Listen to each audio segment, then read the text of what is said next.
One of the reasons parasites would be active in the colon is because the colon is not in a very healthy state. So they can take some herbs to help clean the colon out, and they can also take some herbs to kill parasites.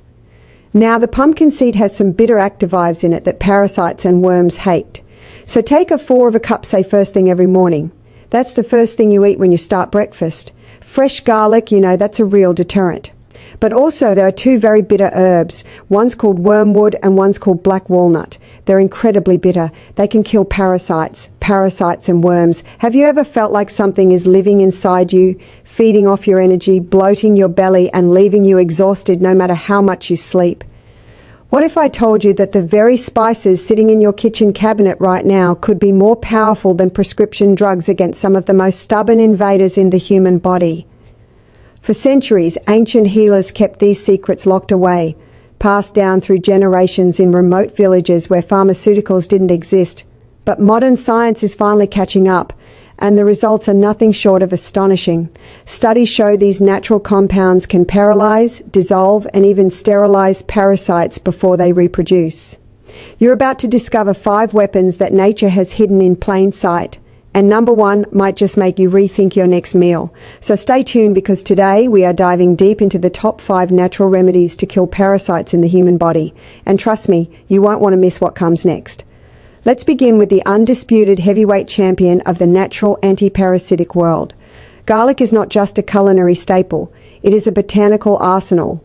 For over 5,000 years, every major civilization, from the ancient Egyptians who fed it to pyramid builders for stamina, to the Greeks and Romans who used it to treat intestinal disorders, has revered this bulb for its medicinal might. But when we talk about parasites, we are talking about garlic's most aggressive feature, its volatile sulfur compounds, specifically allosonin. Allosonin is not present in whole intact garlic. It is a defense mechanism. When you crush, chop, or chew a clove, you rupture the cell walls, allowing an enzyme called alliinase to convert the precursor alliin into allan. This is the compound that gives garlic its eye-watering sting and its lethal reputation among microscopic invaders. So, how does allicin actually wage war on a parasite?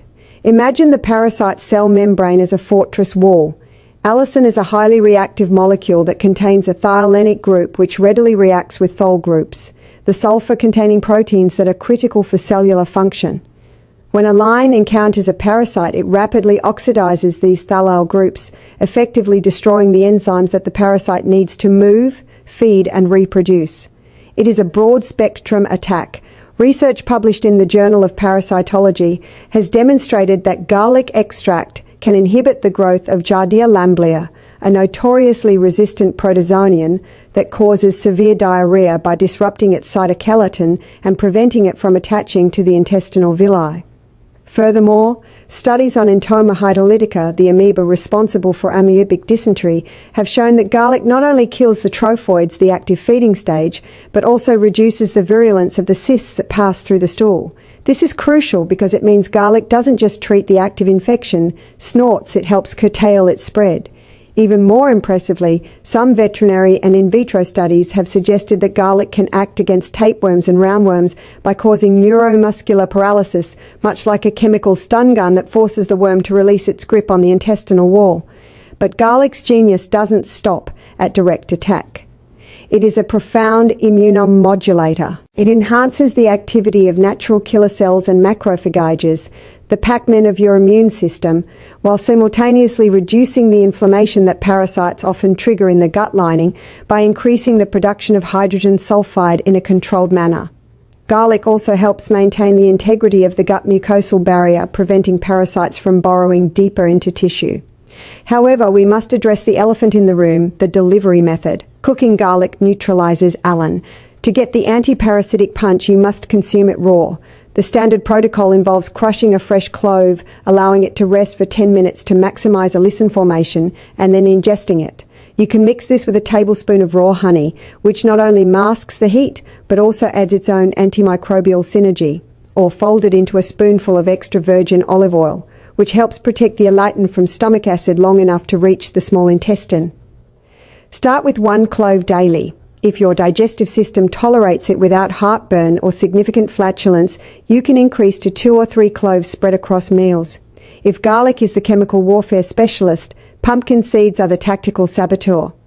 These flat greenish-white seeds, often relegated to a seasonal snack, are one of the most underappreciated anthelmintics in nature. The indigenous peoples of Central and South America used pumpkin seeds for centuries as a primary treatment for intestinal worms, and the practice was so effective that it was adopted by European herbalists in the 19th century. The active agent here is a unique amino acid called cucurbitacin, a compound that has a very specific, almost surgical mode of action. Parasites, particularly tapeworms and roundworms, rely on a delicate neuromuscular system to maintain their hold on the intestinal mucosa. They literally clamp onto the microvilli of your gut using suckers and hooks. Cucurbitin interferes with the ion transport across the parasite's muscle cell membranes, effectively blocking the uptake of sodium and potassium. Without this balance, the parasite's muscle contractions become erratic and weak. It isn't killed outright. Instead, it is stunned into submission.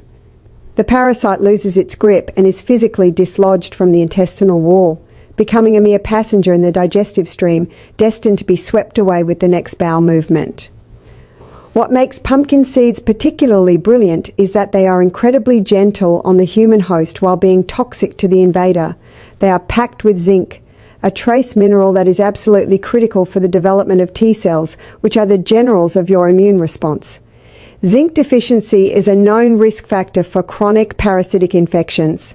Because a weakened immune system cannot mount a proper defense, by consuming pumpkin seeds you are not just paralyzing the worms, you're arming your own body to clean up the debris. Additionally, the high fiber content of the seeds acts as a physical broom. Once the parasites are paralyzed, you need them out quickly.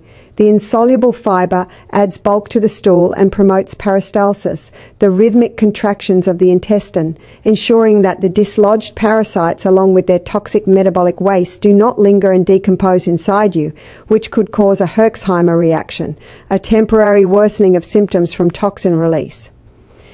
Traditional healers often combine pumpkin seeds with a mild laxative, but the seeds themselves usually suffice if consumed in adequate quantities. The scientific backing here is notable. Now let's talk about the practical application. To unlock the cucurbitin, the seeds must be chewed thoroughly. Grinding them with your teeth breaks the cell walls and releases the active compounds. The raw, unhulled seeds are far superior to the roasted, salted ones you find in grocery stores. Roasting at high temperatures can degrade the delicate fatty acids and reduce the bioavailability of curbitacin. You should aim for about a handful, roughly 30 to 50 g per day. The most classic and potent delivery method is to grind the raw seeds in a food processor until they form a coarse meal. Then mix them with a glass of warm water, or better yet, blend them into a smoothie with a banana and some coconut milk to mask the slightly grassy taste. Some practitioners recommend eating them on an empty stomach first thing in the morning, waiting about an hour, and then taking a tablespoon of castor oil or a cup of sennet tea to forcefully expel the paralyzed worms. This flush technique is aggressive and should only be done for a short period, 3 to 5 days. We move now from the gentle giant to the sharp, bitter warrior. Papaya seeds are the black pearls hidden in the center of the sweet orange fruit, and they are one of the most scientifically validated natural antiparasitic agents on the planet. While the flesh of the papaya provides vitamin C and digestive enzymes, the seeds are a concentrated bomb of proteolytic protein digesting enzymes and alkaloids. The primary active enzyme is papain, but it doesn't work alone. The seeds also contain carpine, an alkaloid that has been shown to be toxic to parasitic amoebas, and benzyl isothiocyanate, a compound that gives the seeds their peppery bitter kick and has demonstrated potent anthemic activity in multiple peer-reviewed studies. The mechanism here is almost visceral. Papain degrades the protective protein coat of parasitic worms. Think of the parasite's cuticle, its outer skin, as a rigid suit of armor made of tough protein. Papain hydrates the peptide bonds in this cuticle, effectively melting the armor away. Once this protective barrier is compromised, the parasite's internal organs are exposed to the harsh digestive fluids of your intestine, and it essentially dissolves from the outside in. This is a direct chemical dismantling of the parasite's physical structure, rather than just a neurological stun. But the research on papaya seeds is what truly sets this remedy apart. In a landmark study conducted in Nigeria, researchers took 60 children who were heavily infected with intestinal parasites. They divided them into groups. One group received a treatment of air-dried papaya seeds mixed with honey, while the control group received honey alone. The results were staggering. In the group that received the papaya seeds, a massive percentage, over 70%, had complete eradication of their parasites within just 7 days. The stool samples of these children showed a complete absence of parasite eggs and cysts. The study was so compelling that it was published in the Journal of Medicinal Food and is still cited today as a prime example of traditional medicine outperforming expectations.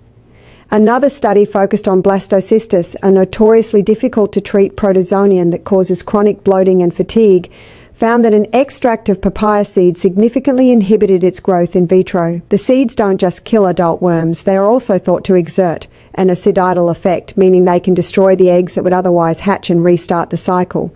This dual action, attacking both the mature parasite and its reproductive stage, is rare in a single natural compound. Consuming papaya seeds requires a specific protocol because they are potent and frankly bitter. The taste is an acquired one. It's reminiscent of mustard and cracked black pepper, but with an acrid, lingering bitterness. Do not swallow the seeds whole. They will pass through you undigested, and you will miss all the benefits. You must crush them. The most effective method is to scoop the fresh seeds out of a ripe papaya, rinse them to remove the slimy coating, and then grind them into a fine paste using a mortar and pestle or a blender. A typical dose is 1 spoon of this fresh paste mixed with a teaspoon of honey or a splash of lime juice to cut the bitterness. Consume this mixture on an empty stomach, ideally twice a day, morning and evening, for a period of 5 to 7 days. You can also dry the seeds in the sun and grind them into a powder to store in a jar. Half a teaspoon of this powder stirred into a glass of warm water serves as a potent antiparasitic tonic. However, a massive word of caution is necessary here. Papaya seeds are powerful uterine stimulants. For this reason, they are strictly contraindicated during pregnancy as they could trigger contractions.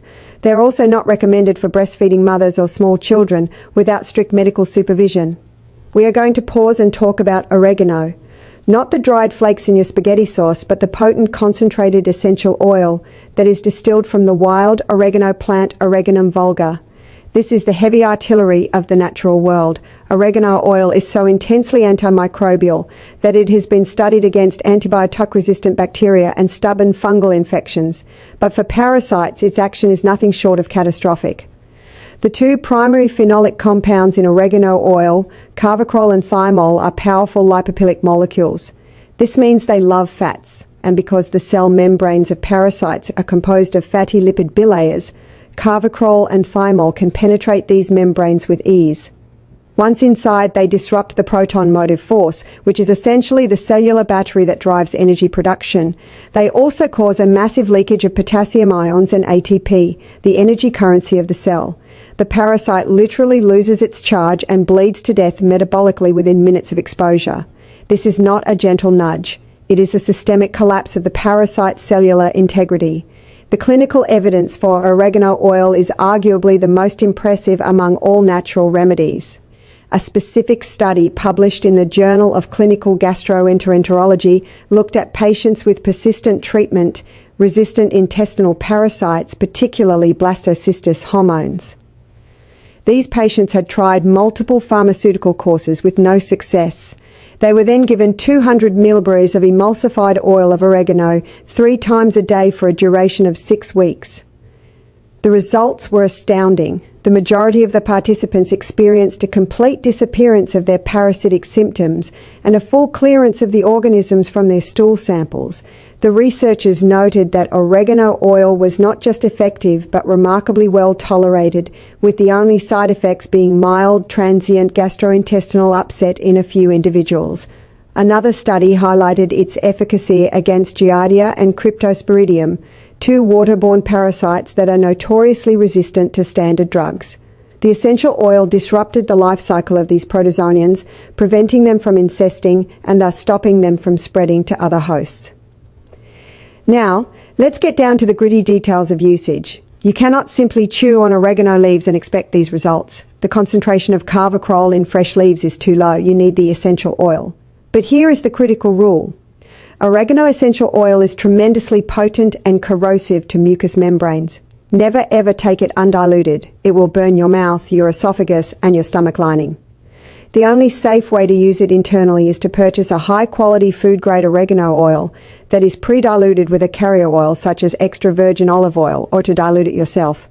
The standard therapeutic dose is typically 2 to 4 drops of the pure essential oil mixed into a glass of water, a tablespoon of honey, or a shot of orange juice.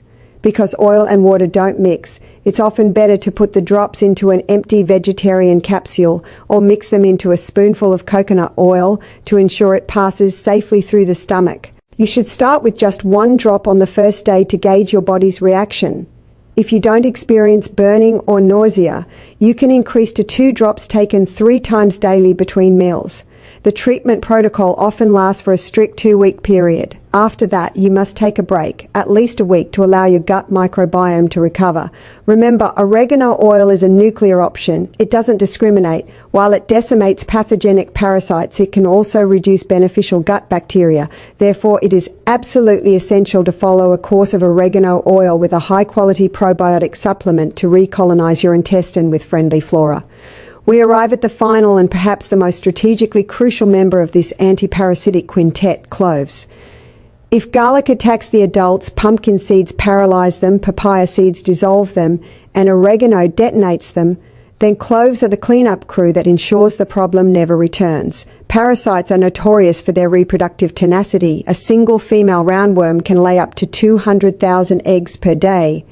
Those eggs are encased in a protective shell that is impervious to many digestive enzymes and pharmaceuticals.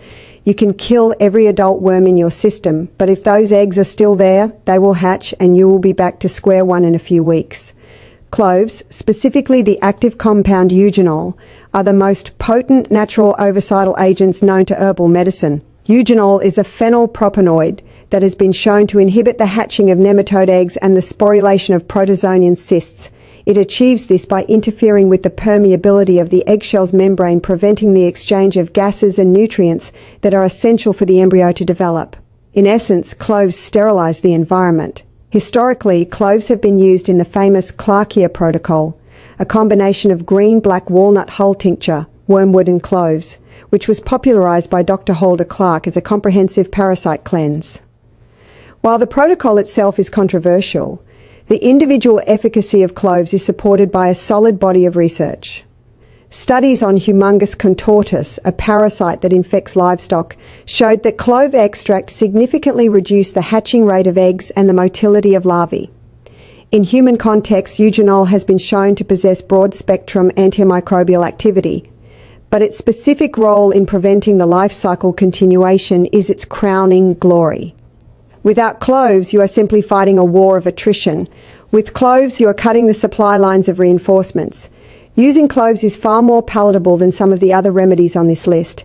They have a warm, aromatic, slightly numbing flavor that is enjoyable in teas and baked goods. For therapeutic purposes, you want to use whole cloves or freshly ground clove powder. The essential oil is available but should be used with extreme caution because it can be hepatotoxic, toxic to the liver in high doses. For internal use, the powder is safer and more traditional.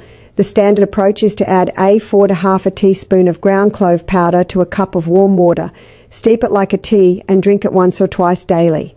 You can also combine it with a pinch of cinnamon and a drop of honey to make a soothing digestive tonic. The powder can be sprinkled into smoothies, soups, or oatmeal. The key to effectiveness is consistency.